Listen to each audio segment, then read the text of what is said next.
past life. This is my new life. Although saying that, the Christmas parties in our local blues is always a good laugh. Right. Hello everybody. We're on day 2, and we've got a few more of the ASFP members to talk to. One of those is Checkmate Fire, who are a stalwart of the ASFP. Always a good conversation, always something to talk about, and some great feedback from them back to us, which of course adds value to us as well. So, when is a survey not a survey?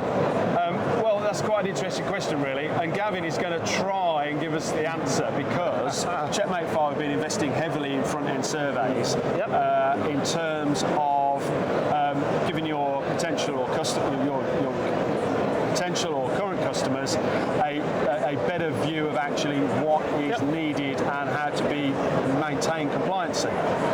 That's right. Follow that on. Well, we're kind of in this position as a business that undertakes inspections, but as well as installations of fire stopping and fire door works, where we kind of have the benefit of seeing surveys from others and others in the marketplace coming in that we then cost to do works, and the quality of those surveys, but we also deliver surveys ourselves. So what we're finding in the marketplace is that there's quite a range of the quality of surveys that are happening in terms of the humble fire door and what's recorded on that survey, and it's down to the quality of that survey to get the right solution for clients. And the challenges we're finding is you can have a survey that doesn't quite give you enough information to be able to put a proper solution together for the client. The idea is to make the building safer. The idea is to get those doors back up to standard. If your information from the survey that you're receiving isn't sufficient, it's very hard to do it. So if we're in control of that survey and we put together a proper survey that actually puts forward the right answers and the right solutions, it's easier to cost up, it's easier for clients to compare and benchmark, but crucially, the budget, it's so hard to find that budget to get the works done on these buildings, is solid from the start. It's not going to change weeks into the works, it's not going to be piles of variations when we get to doors, and it underlines the fact that we remediate around 81% of every door that we come to, from surveys, from works.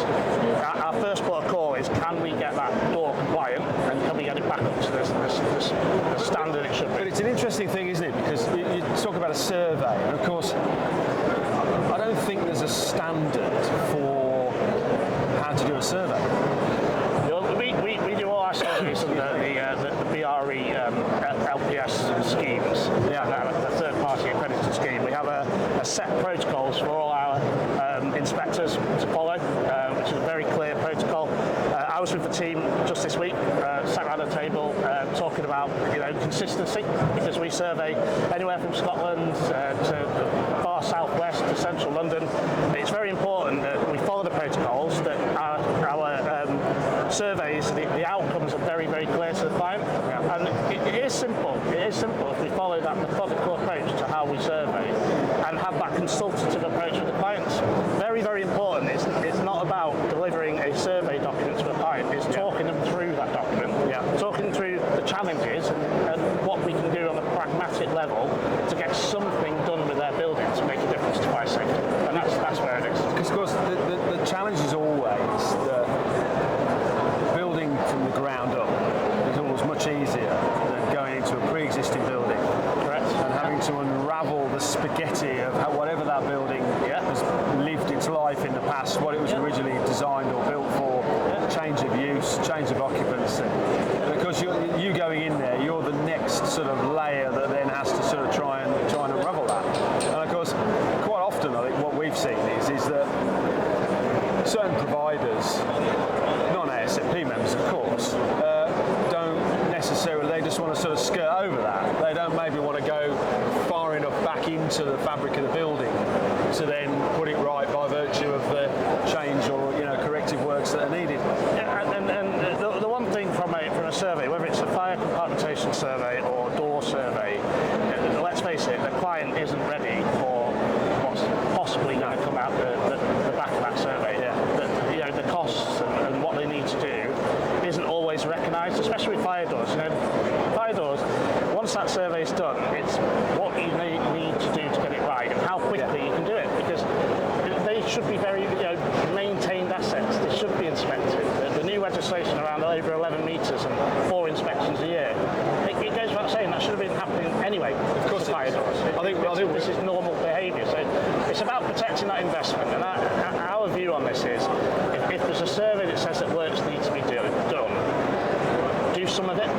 Make that building safer over a period of time to get to a compliant stage, rather than being scared away from the overall impact of what it might pull out after the survey. So, I think we all agree that inspections historically were lacking by virtue of volume, frequency, depth, breadth, and that's clearly something that will change.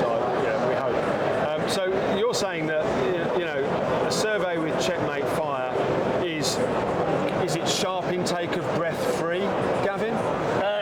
No. It's like anything. It needs resources. It needs time. Yeah. To survey a door properly, it takes time. Yeah. And that's what it is. You need the right qualified individuals looking at the door. Yeah. The right systems to record the information, and it takes time. Our average time to inspect doors is, dependent on the environment, anything between 6, 11, 12 minutes per door. Okay. And that's not. You've got to get to that door. You've got to get access to that door. All those other things. And that's where the cost comes in. There's a cost for doing it. But our view actually is, if you put in a regular inspection regime, you get works up to a standard. That's where I actually think that doing more inspections will actually save people money over time. Yeah. Because once you've paid that investment, once you've got your building up to standard, it's just then regular maintenance. Of course. And the regular maintenance, without doubt, will be cheaper over time than just that reactive every now and again. Yeah. Okay, we need to get another report done and another cost. Fixed price maintenance agreements, looking after those assets like you would any other asset in the building. Great. And in terms of the show, so we always find London Build has a slightly more interesting demographic. I mean, not that the people come and see us at a fire safety event or fire X aren't interesting, but interesting from the point of view that they're not your normal demographic of visitor. And that's one of the reasons why we're here, and one of the reasons why we sort of encourage our members to come. It's certainly been a lot busier this year than last year. That's our opinion. Some people may argue. How have you found it? What's your... Yesterday and this morning it's been really, really brisk. Yeah. I think the stage there and being close to the ASFP stand is always the right thing to do, and it always helps us kind of maintain that position. But yeah, we've been run off our feet yesterday, so it was really good. Well, it means we had a real mixture, to be honest. It means me and Max wander over and talk to you if you're by the ASFP stand, doesn't it? Exactly. So you can't hide from us. Exactly. So we'll have a great rest of the show. Thank you very it's much. Yep. only 2 days really. I was talking to Max this morning and we were sort of debating whether we could actually manage 3. I think the general consensus was we couldn't. And of course this is the last one for us this year. I'm probably the same for you. Yep. We're doing 4 next year. So we're doing UK Construction Week in Birmingham. Yep. On top of the 3 that we normally do, including this one. So we're gluttons for punishment. I think it's probably the way we're going to look at it. It's really good to spend time with the clients. Of course it is. Really enjoy it. So I think everyone's more post the COVID years, which of course, without taking anything away from what COVID was, of course the world has moved on, hasn't it? Absolutely. In terms of what's going on in the world and the news and everything else. But I think we're all glad to sort of get back to things like this, and sort of be able to get together and talk and meet people. So best of luck with the rest of the show. Thank you very much. Thanks for talking to us. A pleasure as always. And if you want a survey doing, talk to Checkmate. Thank you. They clearly will do a far more thorough job than anybody else by the sounds of it. So when is a survey not a survey? Well, when it's a Checkmate survey, I think is the answer.